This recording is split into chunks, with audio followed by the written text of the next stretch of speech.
नमस्कार दोस्तों, कैसे हैं आप सभी लोग।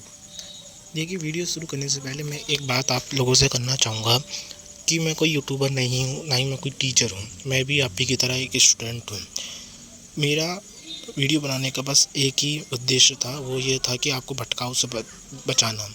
जैसे कि आप बहुत ज़्यादा भटक रहे हैं कि ऐसे सीजीएल का एग्ज़ाम होगा कि नहीं होगा, कि अगले महीने से एनटीपीसी का भी एग्ज़ाम है। जैसे कि एनटीपीसी की अभी डेट आई है कि वो 7 अगस्त से लेकर 8 सितंबर तक एनटीपीसी 12th लेवल का एग्ज़ाम कराएगा, जिसमें करीब 45 से 50 लाख बच्चे बैठेंगे। और आपके मन में एक सवाल आएगा कि 13 अगस्त से 30 अगस्त तक आपका एसएससी सीजीएल का भी एग्ज़ाम है, तो ये कैसे होगा। देखिए, आप इन सब चीज़ की चिंता मत करिए। एग्ज़ाम होगा, एसएससी का भी होगा और एनटीपीसी का भी होगा। मेन है आप पढ़ाई में ध्यान दीजिए।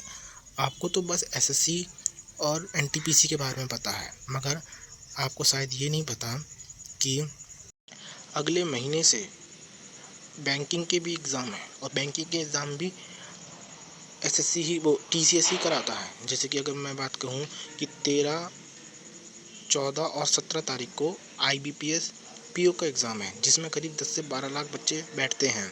एसबीआई पीओ का एग्ज़ाम है, जो वो या तो जुलाई के एंड में होगा या फिर अगस्त के फर्स्ट वीक में होगा, या फिर हो सकता है कि वो भी उसी बीच में हो।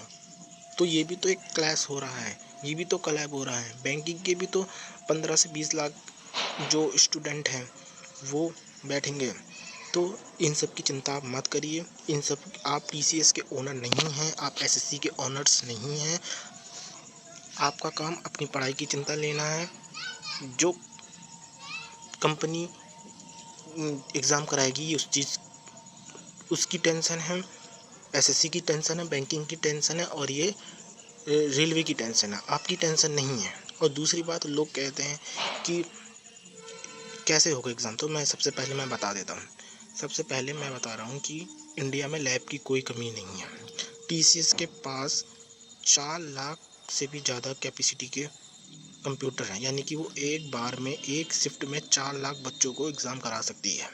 वहीं हम बात करें एडुकिटी की, एडुकिटी एक बार में 2 लाख बच्चों को एक शिफ्ट में एग्ज़ाम करा सकती है। और ये तो सिर्फ एडुकिटी की बात हो गई और टीसीएस की बात हो गई, वो भी पुराना डाटा है। अब ये नया डाटा तो और भी ज़्यादा अपडेट हो गया होगा। और उसके अलावा एक कंपनी और आती है जिसका नाम है सीडेक, वो भी एग्ज़ाम कराती है। जैसे कि अगर आपने कभी जो एयरफोर्स या नेवी का एग्ज़ाम अगर दिया होगा, तो उसका एग्ज़ाम सीडेक कराती है। तो उन चक्करों में आप मत करिए। उसके पास भी पर्याप्त मात्रा में लैब है, उसके पास भी पर्याप्त मात्रा में कैपेसिटी है। देखिए, सबसे पहले जब एग्ज़ाम हुआ था ऑनलाइन, तो वो हुआ था 2017 में। तब ये चीज़ नई थी। अब उसके बाद जो लोग थे उन्होंने देखा, अरे बहुत एग्ज़ाम हो रहे हैं, तो इसमें काफ़ी ज़्यादा फ़ायदा हो रहा है। ये एक नया बिजनेस के तौर पर लोगों ने देखा, तो अब जगह जगह लैब खुल चुकी हैं, जगह जगह लोगों ने लैब बना रखी हैं, ठीक है।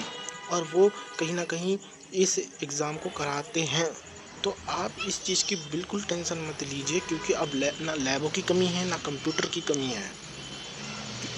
टीसीएस की तो 4 लाख की कैपेसिटी है, और वो इसके अलावा थर्ड पार्टी से भी मदद ले सकते हैं। थर्ड पार्टी के भी लैब होते हैं। अब ये समझिए, जितने भी बड़े बड़े स्कूल हैं उन्होंने भी अपनी लैब खोल ली। जितनी भी इंजीनियरिंग कॉलेज हैं, प्राइवेट हो सरकारी हो, सब ने अपनी लैब खोल ली, जिनकी कम से कम कैपेसिटी एक शिफ्ट में हज़ार बच्चों की, 500 से 1000 बच्चों की बैठाने की है। अब आप समझ सकते हो कि भारत में कितने बड़े बड़े स्कूल हैं, कितने बड़े बड़े इंजीनियरिंग की कॉलेज हैं। सब में व्यवस्था हो चुकी है, आप चिंता ना लें। आपकी चिंता है पढ़ाई करना, और एग्ज़ाम करने की चिंता है एग्ज़ाम कराने वाली संस्था का। तो आप पढ़ें। धन्यवाद। हर हर महादेव।